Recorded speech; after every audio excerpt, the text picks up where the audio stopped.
infantry fighting vehicle called BMP-1, and this vehicle was put into mass production in the beginning of the 1966, and it was procured by the Soviet army and put into active service in the same year. This vehicle was designed to be kind of replacement and more of an upgrade than replacement for a BTR-50 series. The BTR-50 was a tracked armored personnel carrier, somewhat similar to the M103. So it was amphibious, it was very lightly both armed and armored. It was not capable of withstanding anything heavier than a 7.62mm machine gun. And this vehicle was not protected from above. So BTR-50 was, of course, very mobile and amphibious vehicle, but it was not NBC protected, and it could not protect the infantry inside from, let's say, the nuclear explosion. Additionally, since it was too lightly armed, the BMP-1 had to be relatively heavily armed for a vehicle this light and this lightly armored. The vehicle had the combat mass of 13 metric tons, and it was armed with very heavy kind of armament by the 1966 standards. So this vehicle, while being able to carry infantry through the contaminated zone and cross very wide water obstacles, like, let's say, the Rhine River, it also can engage hostile armor and destroy it at the distances between 0 and 4 kilometers. This kind of characteristic is achieved by combining 73mm gun to a 28 semi-automatic gun and 9M14 ATGM that is mounted directly on top of the said gun. The reason for this combination is the 9M14, being at the time very nice ATGM, was still a wire-guided first generation ATGM with the MC loss guidance system. So you would need some kind of downtime between the missile launch and the moment when you would acquire the missile with your own eyes, and you would later on guide the missile with the joystick to the target. So you would need some kind of distance between yourself and the target you're engaging with the missile. And if you have some kind of armor in the distance that is not going to be covered by the missile, you have to engage it with the 73mm gun. So the gun was meant to be used at the distances between point blank range and approximately 7 to 800 meters at the maximum. The gun was able to use both heat and HE rounds, ATGMs, the full heat, of course. And traditionally the vehicle has the 7.62mm PKT coaxial machine gun. Do you have any questions right now about the vehicle or maybe historical part? No, not really. Oh, nice. So while technologies got much better, in 1979 the BMP-1 was replaced both in service and in production by the BMP-1P. The P stands for Pozdny, which means later model in English. The BMP-1P received both upgrades in terms of armament and concealment, because as you can see, the normal BMP-1 has only the thermal smoke dispensing system. When the diesel fuel gets injected into uh, into exhaust port, and it gets evaporated because of the very high temperature of the exhaust, and the vehicle is getting covered by the big plumes of white smoke.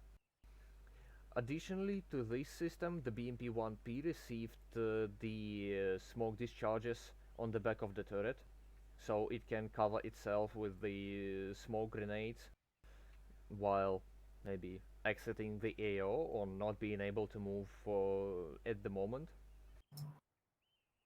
And the 9M14 missile was replaced with the 9M111 or 9M113 missiles that were mounted on these 9K111 mountage point. So the vehicle itself was upgraded, but at, at the moment of 1979 the BMP-1 was quite well aged, and it had to be replaced with something better, both in terms of combat capabilities and in terms of following the current military doctrine. So while the time gets further, the infantry sections in the Soviet mechanized forces uh, got a bit smaller. So the infantry section was shortened from 8 to 7 men, uh, and to accommodate to this change and also to accommodate to the changes on the possible battlefield, the BMP-2 was developed, and it was put into production in 1980. As you can see, the BMP-2 is armed with the same ATGM, but the main armament of the vehicle is now changed to the 30mm automatic cannon. The reason for this is the NATO countries adopting much heavily armed vehicles that were not a possible target for a 73mm gun, and the NATO countries adopting a lot of attack helicopters that were not engageable with a old 73mm gun due to both low rate of fire and low elevation angles. So the BMP-2 was developed to solve both of these problems, and its main gun can engage targets at the elevations up to 70 degrees, and it can of course engage low altitude, low speed targets such as combat and troop transport helicopters. As you can see, the turret on the BMP-2 has been widened, so the vehicle commander can sit beside the vehicle gunner, unlike the BMP-1 where the gunner sits alone in the turret. And the section commander has been moved from the infantry compartment to the frontal part of the vehicle, so he can actually see outside and have some kind of image of what is going on outside the vehicle, while the infantry compartment being reduced to carry only 6 men inside, and having the section commander sitting in front, the vehicle can carry only 7 men under the armor, but it can carry much more outside, which was widely used in the Afghan war and later on in the Chechen war. Speaking of the Afghan war, during the Soviet peacekeeping mission in the Afghanistan, it was found that the BMP-1 and BMP-2 are not armored heavily enough to withstand small arms fire from such close range and such high elevations, and to withstand the mine explosions under the tracks, because the BMP-1 and the BMP-2 were developed to be used in combat in wide fields of the Western German, and not to be used in the valleys and mountains of the Afghanistan. So both of these vehicles were up armored in the field with the armored skirts. Additional armor put on the turret, especially on the back of the turret, because it was actually penetratable with the 7.62mm AP ammunition at the point blank range. This kind of mass up was corrected in the later series of the BMP-2, and the whole bottom was strengthened additionally because it was getting, well, the whole bottom was not strong enough to withstand even the anti-personnel mines explosion, and the vehicle driver and section commanders were getting injured by these mines. Because these vehicles were up armored too hasty and only in the Afghan fielded units, only about 200 of them survived after the Afghan war, and like just a couple of them are still uh, shown for the public in the like right now today. With the development of the Western infantry fighting vehicles, such as the M2 Bradley and FV510 Warrior, it was apparent that the BMP2, despite being well armed, was not going to be effective enough in the future combat, so the BMP3 was developed. It was developed alongside the BMP2, so you can call the BMP2 kind of stopgap measure, despite it still being used by the Russian army.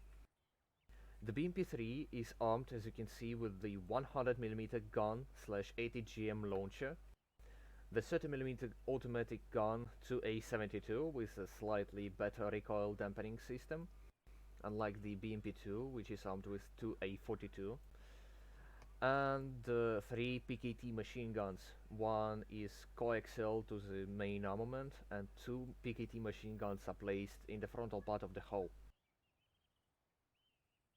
The reason to put these machine guns in the hull is that the BMP3 is now using the rear location of the engine and the transmission. So this made the infantry compartment even smaller than the BMP2 had, and the constructors had to place the infantry, at least two of the infantrymen, in the frontal part of the hull, so the vehicle has the same capability in terms of carrying the dismounts, but it has somewhat better firepower if it is engaging the enemy with the infantry under the armor. If the infantry dismounts from the BMP, well, the BMP3 still has its main armament, but these machine guns are going to be unmanned, and the infantrymen from these positions are going to be with the whole section outside the vehicle. Any questions at the moment? No, I've got none. So let's get to the airborne variant of the Soviet infantry fighting vehicles, and the BMD, literally translated as the infantry fighting vehicle for the airborne troops, was developed and put into production right after the BMP-1 at the year 1968. As you can see, it has the same turret completely as the BMP-1, but the vehicle itself is much smaller, and the vehicle composition kinda reminds of the BMP-3. So it has the engine and the transmission compartment at the back. The infantry compartment, much smaller to say that the BMP-3 has, in the back, and it has two machine guns put in the frontal part of the hull.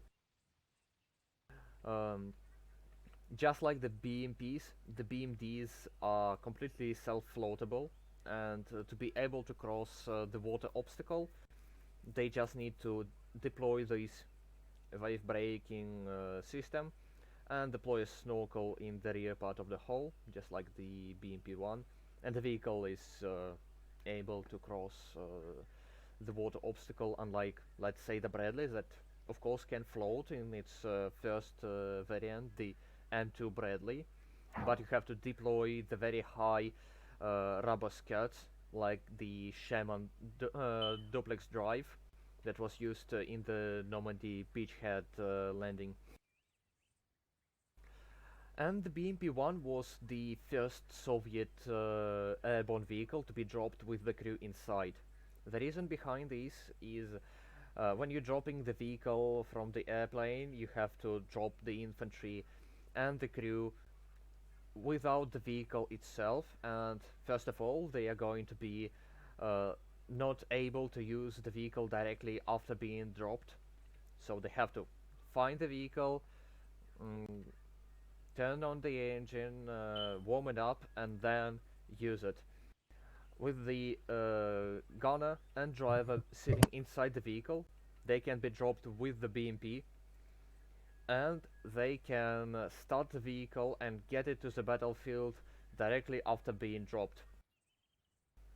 So it kinda lets you save some time and give infantry sections much more firepower than dropping the vehicle without crew and infantry at all. Little fun fact, the first experiment with dropping the crew inside the vehicles was conducted with the son of the airborne branch leader at the time. So, yeah, kinda interesting in its own sort.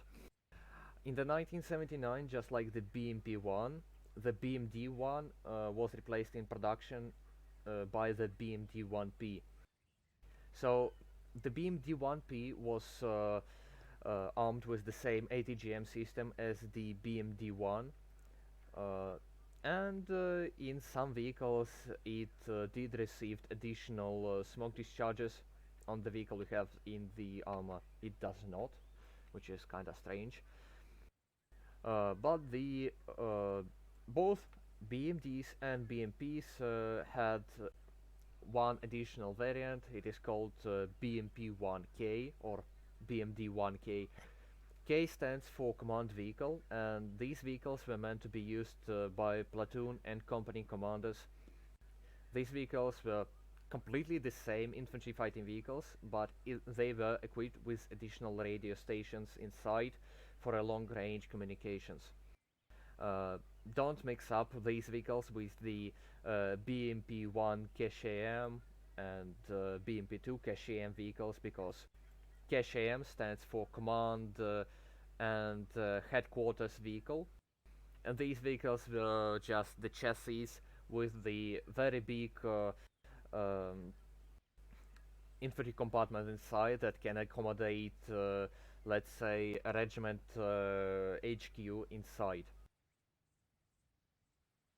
And just like the BMP-1, the BMD-1 received sort of a replacement and upgrade by that was called BMP-2.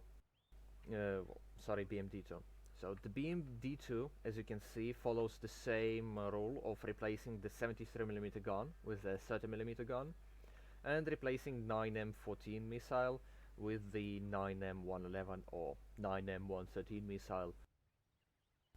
The BMD-2 entered service in 1986, and it was meant to be replaced by the 1990 by the BMD-3. If you look at the BMD-4, you can see that it has the different hull that the BMD-2 and BMD-1 had. The BMD-4 has the same hull as the BMD-3, and to get some kind of feeling of what does the BMD-3 look like, just combine this hull with the BMP-2 turret. So it was a project that was kinda led to nowhere, because in 1990 the Soviet Union started to disappear, and the Soviet and later on Russian military did not had enough money to supply the airborne branch with completely new vehicle. Additionally, this vehicle was too heavy and too wide, so it was not a good trade-off to have the same turret as the BMP-2, but have less mobility and less vehicles per one airdrop without any kind of improvement in the combat capabilities. So the BMD-4 was developed by the Volgograd tractor factory. Yes, the tractor factory was used as the tank and later on IFV production factory. alongside with producing actual tractors for the kolkhoz at the time. So the BMD-4, just like the BMD-4M, is armed with the same armament as the BMP-3. It has 100mm gun slash ATGM launcher, 30mm automatic gun, 7.62mm coaxial machine gun, and it has the whole mounted PKTs both in the BMD-4M and the BMD-4 variants. Uh, any questions? What's the other one next to the BMD-2, the one with the, not the yellow missile, the one with the missile on the side? Yeah, so this is the BMD-2M. The BMD-2M is supposed to have the, if I remember correctly, the Cornet ATGM, but I'm not sure which one is used in armor. If I remember correctly, it is 9M120. Actually, Okay. let me hop inside and I will tell you.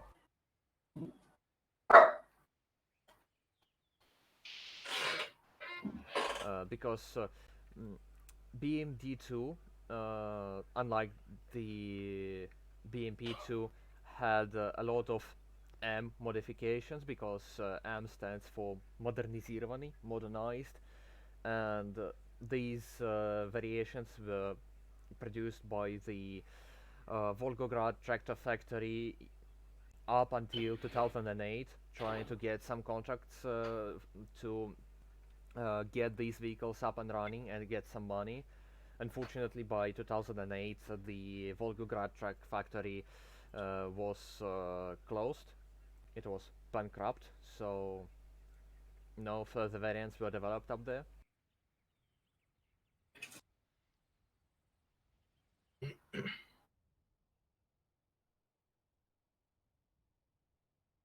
So yes, it is 9K133. It is the Cornet anti-tank guided missile. To compare it with the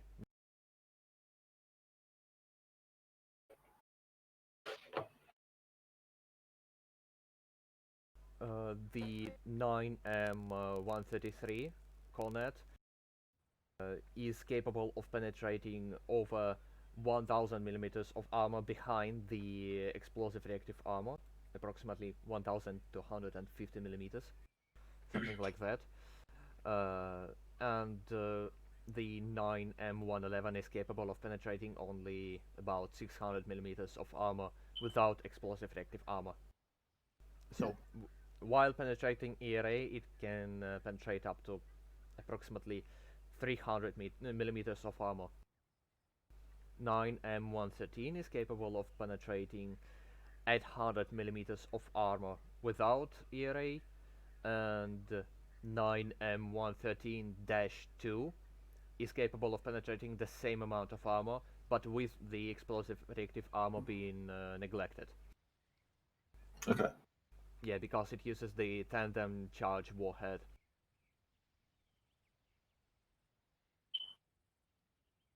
Uh, just a side note, the BMD-1 vehicle was so popular and so successful in the Soviet airborne infantry that it was used as a basis for the BTR-D tracked armored personnel carrier. So it used the same chassis, but lengthened, if I remember correctly, on one road wheel. So it would be slightly longer than these, and it was used by the Soviet airborne as the basis for the BTR-RD, the anti-tank variant that was armed with the same ATGM as the BMP-1P and BMD-1. And there was also a BTR-ZD, which used the ZU-23-2 anti-air mount. that was just simply welded on top of the vehicle. Okay, so it's like using the same chassis, but they just replaced the turret. Well, they removed the turret and lengthened the chassis. Yeah. Okay. Yeah, I get you. Unfortunately, I can't show it because we don't have it right now. Yeah. I can show you the image of it. Give me a second.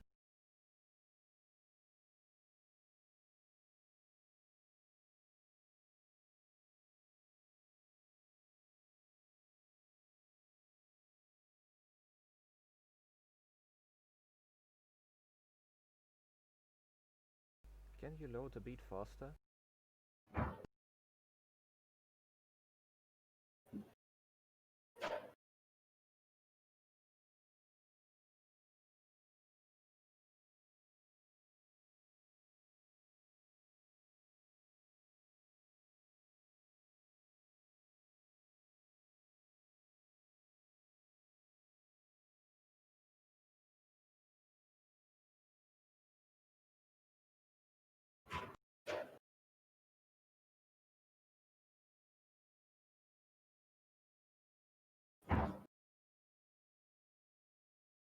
So that's the diagram I wanted to get into the video. Unfortunately, the video project file shat itself. But as you can see, the BTRD using the same basis as the BMD1, but it is a bit longer. And the BMD3 that I was mentioning before, it has, well, the same chassis as the BMD4.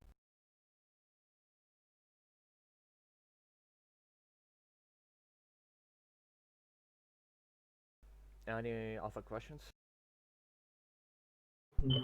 Just one. Isn't like a little baby version of one of these that's like really small?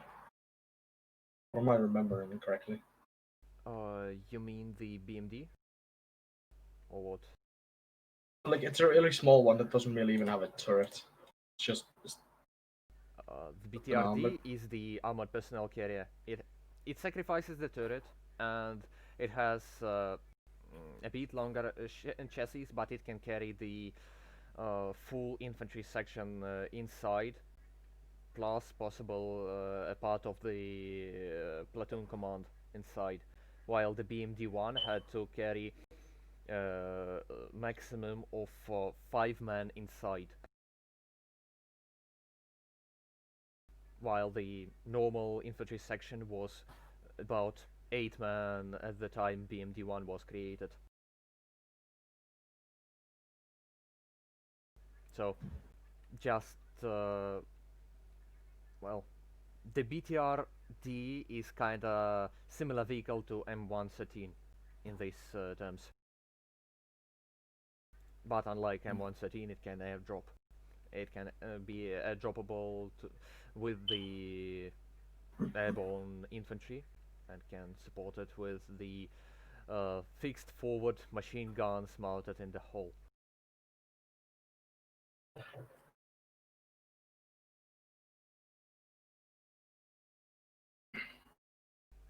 Anything else?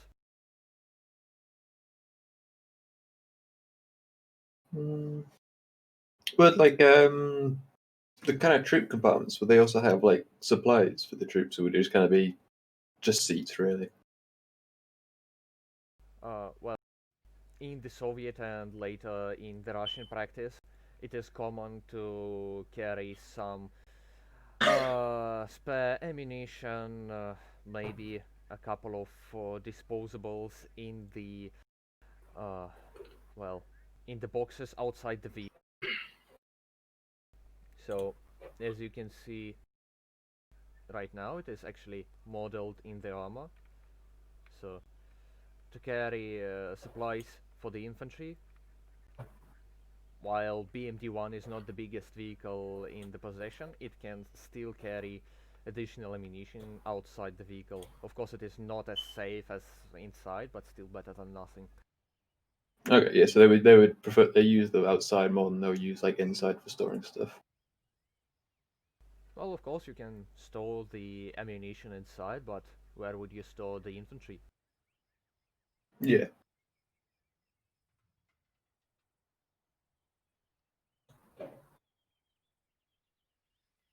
Also, a side note in terms of usage. So, the BMDs are airborne branch only.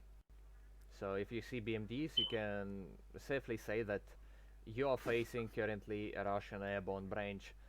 But if you face BMPs, it is kinda not very obvious because BMPs are used both by the mechanized, motorized infantry in the Russian army and the airborne branch.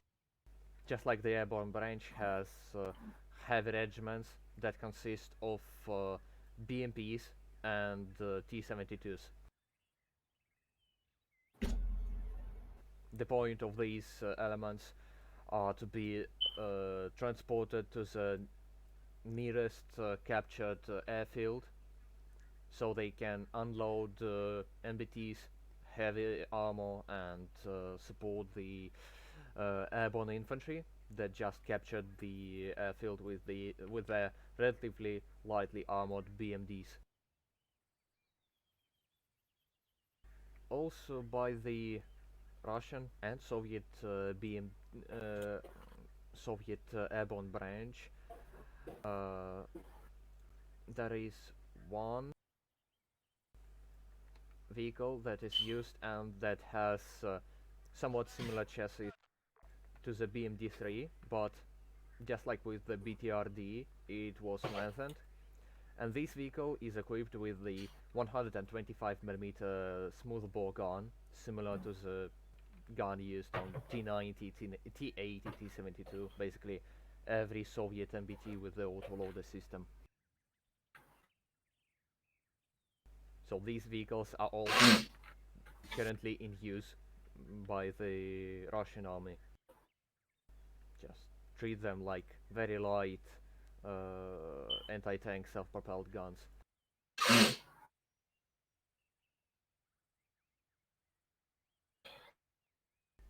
Any other questions? I've not got any. Penguin, you got any? C1? Yeah. Well, first of all, bless you, but second... Oh, that was Penguin. Sorry. Sorry. So, do you have any additional questions? No, I've not got any. I enjoyed that. Penguin, you got anything? Not really. How do they hold up against Western arms? Like, Well, sorry. the BMP-1 was developed to withstand 50 cal at the front at a point-blank range. So, even if you engage it with the 50 cal at this range, it would be impenetrable, really. I'm talking more about what's the caliber of our disposable? 70, 80 millimeter? I don't remember. Well, any kind of disposable is going to penetrate these vehicles. Oh, shut up. Sorry, the dog. Yeah, so they were meant to withstand only kinda heavy machine gun fire and only at the front. So really, a 50 cal can penetrate these vehicles at the rear or at the side at close ranges. And anything heavier than a 50 cal, let's say a 25mm gun mounted on the Bradley, can penetrate it safely at the distances of maybe 1.5 kilometers. Okay. Yeah, and they are also penetratable by the 40mm HEDP rounds. You need about 3 of them to the side in game to either have a mobility kill on vehicle or force the crew to dismount it. Right. Would like you see, like a lot of the T-72s, they've got the ERA on them. Did they never? I presume at some point they considered trying to put it on the BMPs and whatnot. Yeah, so these vehicles received the explosive reactive armor packages, and currently in game we have these vehicles. Just give me a second, I'll place them. And while I'm looking for them, there were also a couple of ERA kits developed for these vehicles. One of my all-time favorites are the Cactus explosive reactive armor kits. because they are not only the, just plain ERA being mounted on the vehicle, they also have not very thick liner, but it has about 20 millimeters of composite armor underneath the ERA. So, give me a second. And that's the BMP3 with ERA kit. They can withstand the M72 with unlucky shot on your side. Well, unlucky for you, lucky for them. But with the additional armor, they gain additional weight and they are not floating. Just like the BMP-1D and BMP-2D. Okay, yeah, so they get a bit more survivability, but they lose some ability in return. Yeah. Fair enough.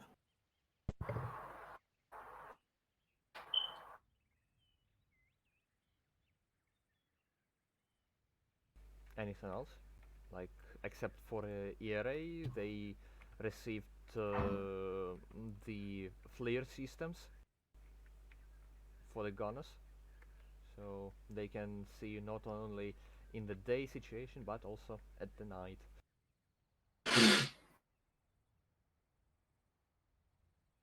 Wait, these ones have night vision.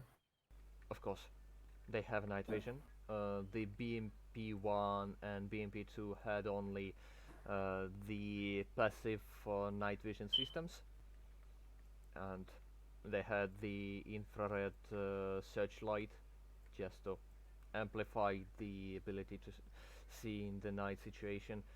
The BMP-3 received, in addition to the night vision system, the thermal imaging system in the later variants. This one is one of the earliest ones. You see, it has this little searchlight. It was later on removed because, well, it was kinda obsolete.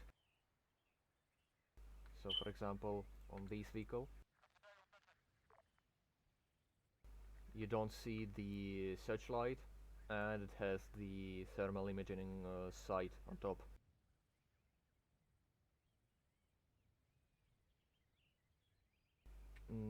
If any of you play the War Thunder, you might also know the BMP2 variant, BMP2M, with the Berejok combat module that is mounted instead of the standard BMP2 turret.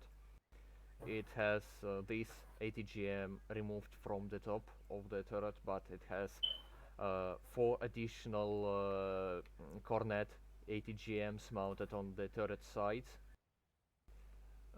And, as I said before, these ATGMs are very nasty stuff.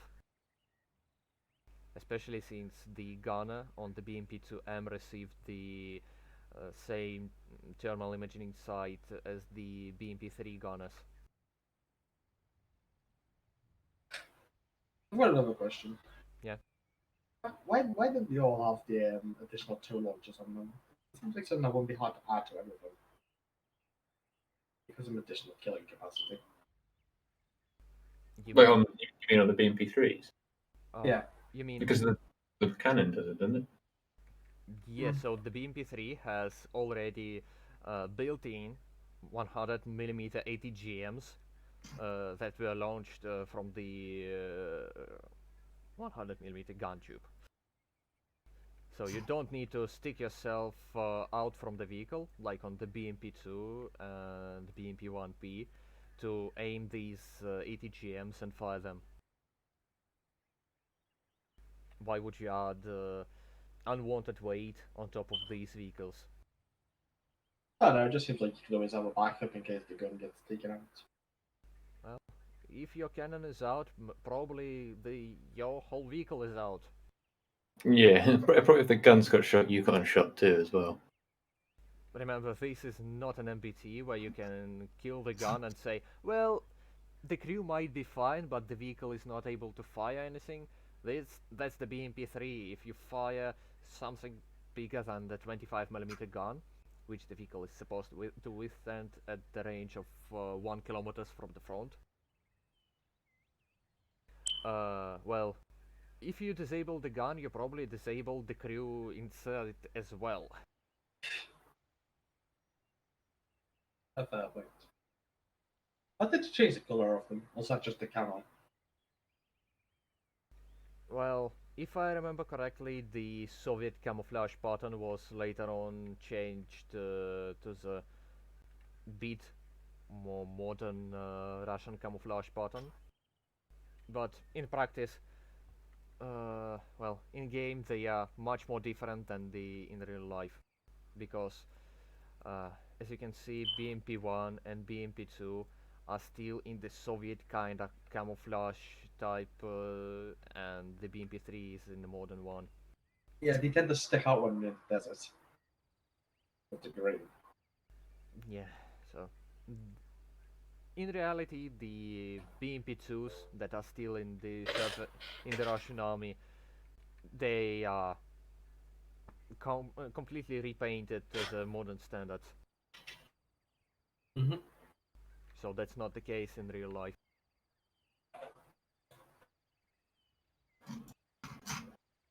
Does it like the naval infantry? Do they use BMPs or just BTRs? They use. They use BMPs because BMPs are all floatable. Is there anything in the Russian army that isn't amphibious?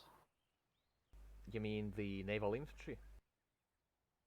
It just seems like more or less every Russian thing seems to be able to float at some point. Ah, yeah. So all Soviet infantry fighting vehicles, up to BMD-4 that was developed on the basis of the Soviet BMD-3, they are all developed to be floating, because it was the general requirement by the Soviet general staff. So these vehicles must be capable of carrying the infantry through the barren wastelands of the Third Nuclear World War, and to carry them over the water obstacles without the need to make some kind of bridge.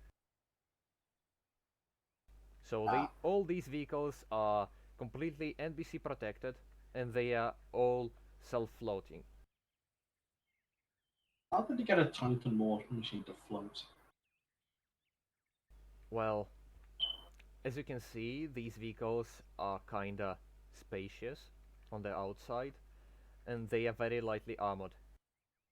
So if you compare, let's say, BMP-1, which has a combat mass about 13 metric tons, to the Bradley, that has a combat mass about maybe 20 to 25 tons in the last modifications, maybe up to 27 or 30 tons in the future, and they have almost the same volume. So it's just your basic physics. If you have bigger volume with the smaller mass, you're going to float. And these vehicles have boat-like hulls, so they are floating nice in the water. I guess it doesn't take much to sink them though. Well, if the vehicle is penetrated, of course it is going to sink, but Yeah, naturally. Is that a shovel on top? yeah, it is a shovel.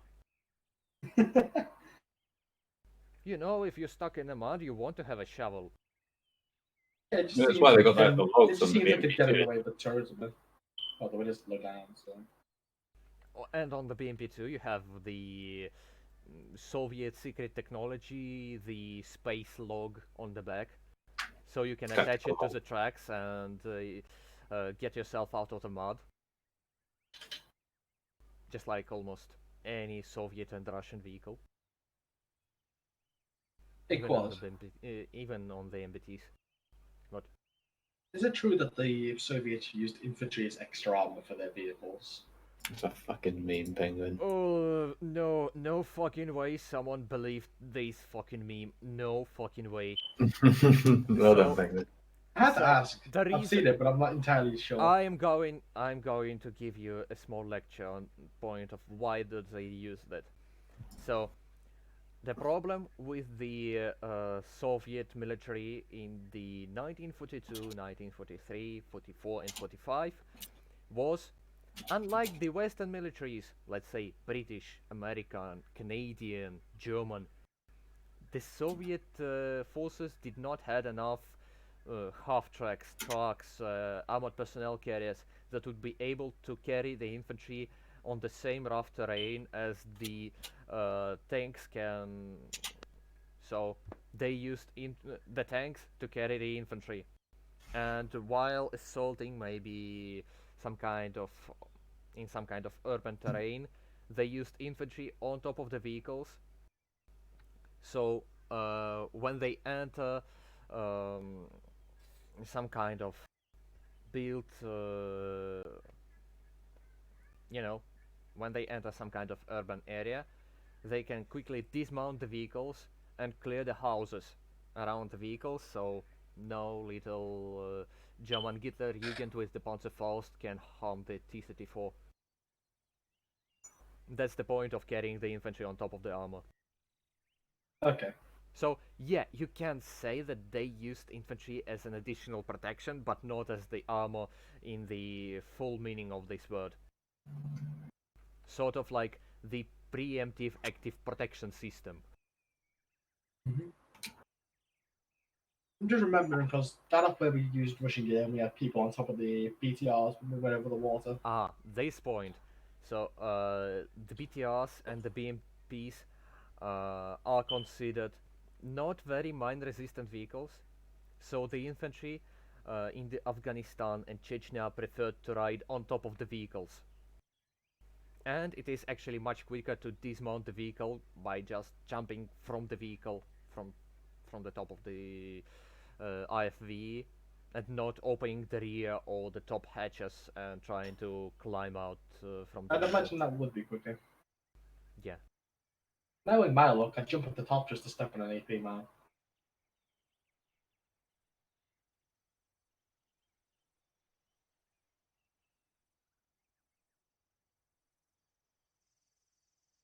Also, a point about carrying the infantry outside. The BMD ones were such famous for having almost zero carrying capability for the infantry inside.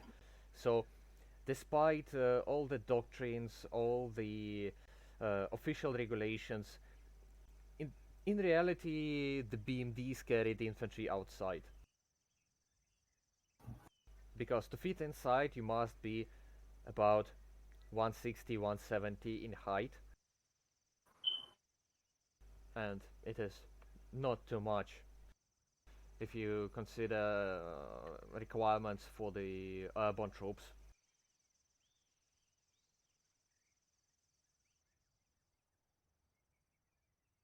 Anything else? Nope. No, I've got nothing. Well, Apart from a small desire to play with some Russian equipment in the future. Yeah. well, if I remember correctly, Elma is designing his own Chechen war-based campaign. Yeah, it's starting on like the first, I believe. Yeah. So So yeah, plenty of Russian gear then. I will look upon this with great interest. also, in-game point on these 9M14 missiles, don't try to guide them with your mouse. Use your arrow keys. Up, down, left and right. Because apparently RHS Oh my god. dudes try to simulate that you have to guide the missile with your joystick. I don't have a joystick. Yeah, Like, that's why they simulated it with the arrow yeah, keys. that's the point of the whole first generation's missiles, like the SS-10, SS-11 by the French. What did they call that? Uh, Americans had the EGM-12 bullpup, if I remember correctly. So these are the first generation missiles that had to be completely manually guided, and the second generation missiles are semi-automatically guided. So you just need to keep the target in the crosshair, and the missile is going to adjust itself mid-flight. the third generation missiles are, let's say, the FGM-148 Javelin, where you just need to lock the target, fire the missile, and you just forget about it. I do believe C1 has just been arrested. Nah, it's fine.